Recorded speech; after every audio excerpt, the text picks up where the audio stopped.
Tyler, only 9 starts. Are you amazed that you're up for Offensive Rookie of the Year with such a small sample size of starts with the New Orleans Saints? Yeah, I mean, I think you talked to me in the beginning of the year. It's a pretty unbelievable honor. But for me, it just it humbles me to the fact that it kind of takes everybody, and I'm just really excited about our growth and how much more we can build off of more than anything. You know, the reward, it is what it is, but for me, I think what we've kind of shown as a team and how much more we have to go, and it kind of fires me up more that way.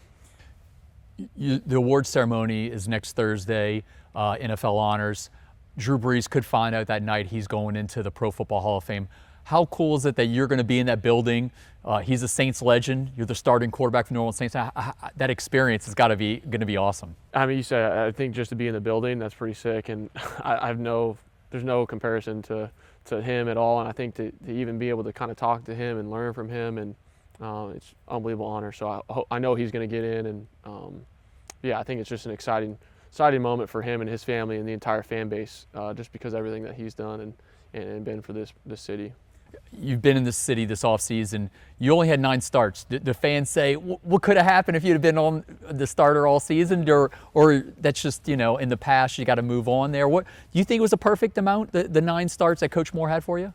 Yeah, I mean, I think it's hard to look back and say you would want to change anything. We're sitting here because of those opportunities, and I feel like what I learned throughout that entire process, it's hard to replicate. I think for me as a competitor, yeah, I want to play every single game. Yeah, I want to be in there and have the bullets firing and go operate and lead the team to a victory. But at the end of the day, there's so much that goes into it, and there's so much that you have to kind of trust in the coach's plan and trust in everybody. So my job is to continue to get better and be the guy for this team and do everything I can that way.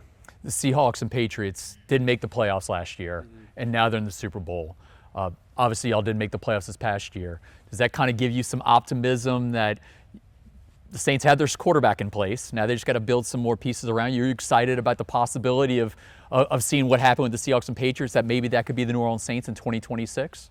I think more than anything, it's a brand new year and you have to reset. I think what they've been able to do is just attribute to those teams, and each season looks different. There's also a bunch of other teams that didn't make the playoff that aren't in that position, and you have to reevaluate it. But I think for us as an organization, we're focused on kind of that single-minded thought of how do we get better, how do we be better as a unit and a team, and let that kind of stuff come along the way. And it's hard to look at that from a bigger picture, and I think that's kind of what benefited us this past year, was having fun in the moment, and then sooner or later those wins start to kind of trickle together, and you're coming together as a team.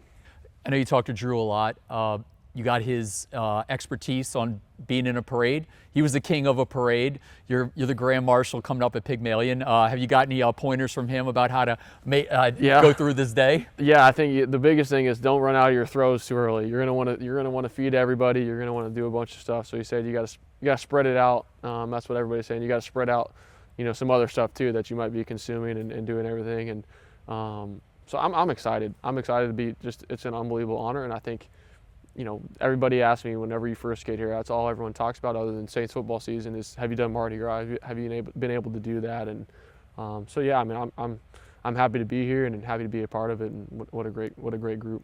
It's quite a commitment that day. Jordan, your wife, is pregnant. Is there a game plan in place? Is there a bat phone? Like how is that day? Do you have a game plan in place just in case that phone call comes and she says, "Baby, I'm in labor"? Yeah. Desi Vegas kind of helped me out and hooked it up as far as having some cars stand by, on the scene there, and but she's doing a great job. She's definitely ready to be done for sure, as most mothers and women know, and fathers. At that point, you're at the stage where you're like, all right. Pregnancy's been good. Let's get the baby out and let's go. But yeah, I think we're prepared. But at the same time, we have no idea what's going to happen, and I think that's the fun part. And we'll see. We might have to jump off the float early, but fingers crossed. Hopefully not, and it'll be a lot of fun. Does Murphy know what he's getting into? Your dog, is he ready to share the house with another person? No, she is. She's probably gonna be pretty pissed whenever we bring our son through the door, because she's the most spoiled dog for sure, and she's kind of been all over now, so she's a trooper. But yeah, it'll be interesting. I think they're going to have to share some attention, but she's half the time she's swimming in the pool, having her own time, and it'll be good.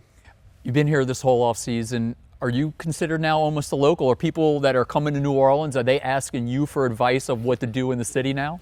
No, I don't know. I haven't reached that level yet. No, I've only been here and not even a full year yet, which is kind of crazy to think about. I just feel like it's been so long. But I think friends and family, yeah, you get to have a good feel. But I think that's the best part about New Orleans, is there's so much stuff that you can do, and there's so many restaurants, there's so much people, and the culture here. So I haven't really been able to do everything yet, and that's why I'm here, and that's why we want to be here and work out here in the off season and just be around everybody, because I feel like that's the best way to get to know it is go do it.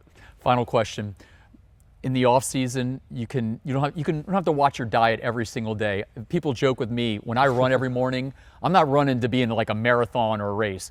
I'm running so I can go eat a shrimp po' boy for lunch. Yep. Is that how your off season's going out? You work out in the morning so then you can eat in the afternoon and night? No, that's a really high level question, I think, because that's my daily thought almost every single day, as far as having a sweet treat at night and bite a king cake or something. So you see me here in the morning, I'm getting after it. I'm destroying myself. That way I can maybe have a little something that the cafe is cooking up. But it's hard being in New Orleans. I think as fans know, you gotta make sure you're doing it. But during the season, every single day, I mean, it's completely dialed. And but I think during this time, at least afterwards, there were a few snacks, few treats that you gotta have, and few beers as well. So at this point, I saw we had these like DEXA scanners, whatever, that scan your body fat percentage, and yeah, boy, did it piss me off whenever I did that the first time. So talk to me in a few months, it might be a different man.